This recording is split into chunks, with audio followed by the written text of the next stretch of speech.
Let's talk New York Mets baseball, man. The Mets are coming off of a doubleheader, a long weekend versus the Braves. We all know what happened. Game one, it got rained out. We only went about 5 innings. The next 2 days, Saturday, Sunday, got rained out, so we had to play a doubleheader on Monday. So far, they've played three of the four games. The fourth game is postponed until August 12th. There's going to be another doubleheader on that day. And the Braves have taken it 2-1 so far. So the Mets have taken that final game, and they'll still be able to split the series. So this conclusion won't happen until August, and we'll know whether it's a 3-1 series or a 2-2 split. Hopefully it's a 2-2 split by then. The Mets get a little bit more going. They've got the ball rolling a little bit. We'll have some really key players back, especially pitching wise. We'll talk about that later. But yeah, can't wait to see how this one, how the finale happens, how it plays out. But it was a good game, good games, I should say. After a cold, long, rainy weekend, we finally got to play a little bit of baseball yesterday, and if you ask me, I think it went well. Even though we lost one of the games of the doubleheader, we lost that first game. I still think that we did really well in both of the games. They really put up a hard fight.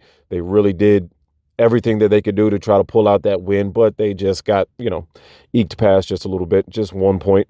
They put up a lot of runs. So proud of the guys, not upset or mad at them at all. Let's take a look at these games. Game one, it was supposed to be Jose Butto, but for some reason, somebody up there, somebody in the front office, decided to make a change, and they swapped out Jose Butto.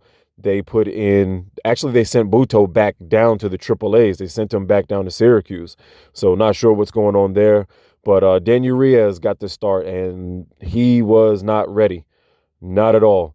He had been doing good. He came in for a couple of innings over the course of the season or whatnot. He hadn't been in there much, but he did good where he was put in there for relief. But yesterday he just did not look good. Buck was looking for 3 innings out of him. He said he was looking for 3 innings out of him after the game. Reyes only ended up pitching 1 inning. He had 5 hits, 5 earned runs, 1 walk and 1 strikeout. And as you know, they hit home runs, on him. He ended with a 6.14 ERA. And immediately after the game, he was optioned back down to the Triple A's. He was optioned back down to Syracuse. They didn't even give him a chance to wait until after the game. They just went ahead and sent him, after the second game, the doubleheader, they just went ahead and optioned him right back after that game. So I guess Buck wasn't happy at all with what he saw and said, let's go ahead and just make that switch. John Curtis was moved up recently as well. He was just pulled back up. He came in after Danny Reyes, and he had a homer hit on him.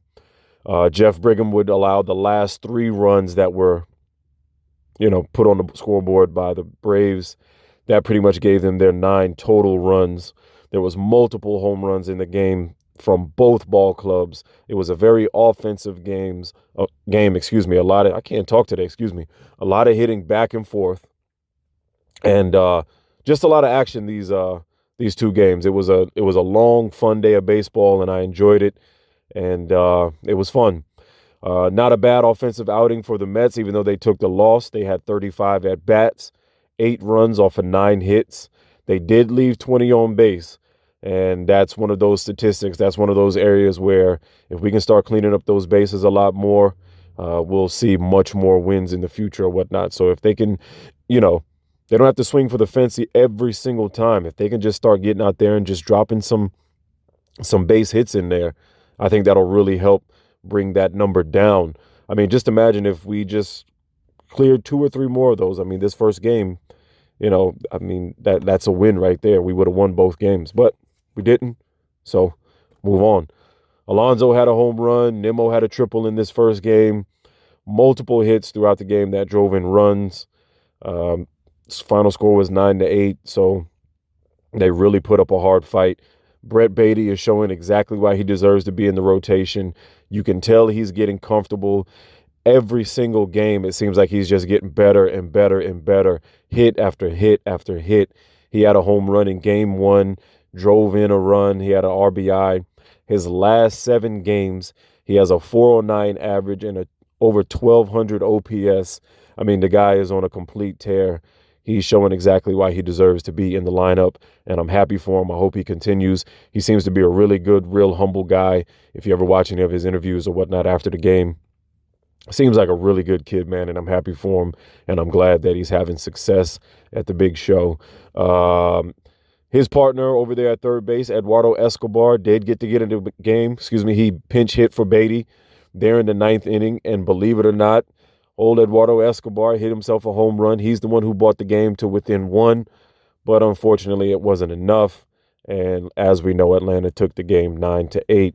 Hard fought. They did not give up easy. Ended up 9-8. Braves took the first game of the doubleheader. Game 2, Tyler McGill got the start. He went 5.2 innings. He had 4 hits on him. He allowed all 3 of the Braves runs. He now has an ERA of 4.11, but he still got the win, so I'm pretty sure he's happy about that. In Game 2, the Mets struck first at the bottom of the 2nd. Jeff McNeil hit a single, and then Big Daniel Vogelback hit a double to center field, and he drove in McNeil. That brought the Mets up 1-0. Mets scored again in the bottom of the 5th. Beatty hit a double, then he was drove in by Starling Marte on a ground ball single to center field. That took the Mets up to 2-0. I'm always happy to see Starling Marte doing well. He started off the season really well. He was really, I would say the guy who was kind of the glue that was holding things together in the beginning of the season. Not too many of the other guys were really going early on in the season. And then Marte kind of slowed up a little bit. I don't know what happened. He, like I said, he really started off really well in the season, but this last couple of weeks he's been really quiet offensively. It could be from that injury. Who knows? I don't know if there's something lingering with him or whatnot, but maybe he'll get back going again. He's had a couple of hits the last couple of games, but I'd love to see him go back on a tear again and really get his back going. Okay. So Mets are up 2-0 at this point. Top of the 6th. This is where the Braves struck back. Chadwick Trump hit a double, and Matt Olson and Sean Murphy were walked. So at this point, we've got the bases loaded. Then we see Mr. Eddie Rosario of the Atlanta Braves. He gets up, clears the bases on a double to center field. It was one of those center field hits where, it bounces to the wall and Nemo's got to go chasing it and whatnot and hawk it down and then sling it back in. It was enough time to get the bases cleared. Rosario, he stopped over at second, but when they tried to get the out down at home, he moved over to third base. So I guess it technically goes down as a double, even though he ended up on third base. Nonetheless, he cleared the bases, and that was pretty much all that we would see from Atlanta. Those 3 runs right there were pretty much it for them. The bottom of the 6th, Vogelback and Canna both walked. Francisco Alvarez, he gets up and he hits a double. This is what pretty much secured the game. This is what gave the Mets the lead back. He hits a double on a line drive to left field. That brings the score back to 4-3 Mets. So we had another lead change there. And, it was an amazing moment for Alvarez. I was really happy for him. It seems like he's settling in. He's not chasing as much. And the more that he gets these reps, the more that he gets to play, I think the more that we'll see him really turn into the player that we'll need him to be, and he'll be able to become a force on the team, him and Beatty. It was a great moment for him. He's settling in, and I'm happy for him. He brought the team back up. It was a very crucial hit, a crucial lead change. It was what we needed. It shifted the momentum and, got us back in the game and ultimately, set us up for the win. Jeff McNeil would go on to seal the deal in his second home run of the season in the bottom of the 8th inning, bringing the score to 5-3, and the Mets would go ahead and take the win. The Mets ended the game with 33 at-bats, 5 runs on 9 hits with 9 strikeouts. They did leave 17 on base. There's that stat again that I'm not really in love with. I'd love to see that number go down. That's the one stat where you want to see the number go down. Maybe not the one, but one of few that you would love to see go down. But they got the win, so I'll take it. No big deal. We'll take it. Mets are now 16-13. There's now a tie for second in the NL East, with the Marlins getting the edge because, if I'm not mistaken, they've won 4 games in a row. So if you take a look at it, the standings or whatnot, you've got Braves, Marlins, Mets, but there is a tie. Both the Marlins and the Mets are 16-13. We'll see how that plays out as the season goes on. Still very early. The Mets are now headed to Detroit. They're going to be taking on the Tigers this evening at 6:40 p.m. This is a 3-game dance, all there in Detroit. It's supposed to be wet and really cold today in Detroit, so there could be an issue with the weather. We're not sure just yet. It's supposed to be a lot of rain, and I think with the wind chill and everything, it's supposed to feel like it's 20 degrees out there in Detroit. So the guys are going to be cold. You're going to be seeing some of those face masks or whatnot, or whatever they wear, more than likely, because it is going to be chilly out there. The plan as of right now is for Joey Lucchesi to start game 1. Max Scherzer has been activated. He's supposed to start game 2. He's coming back from his suspension. We know what happened with him with the whole sticky stuff on his fingers or whatnot.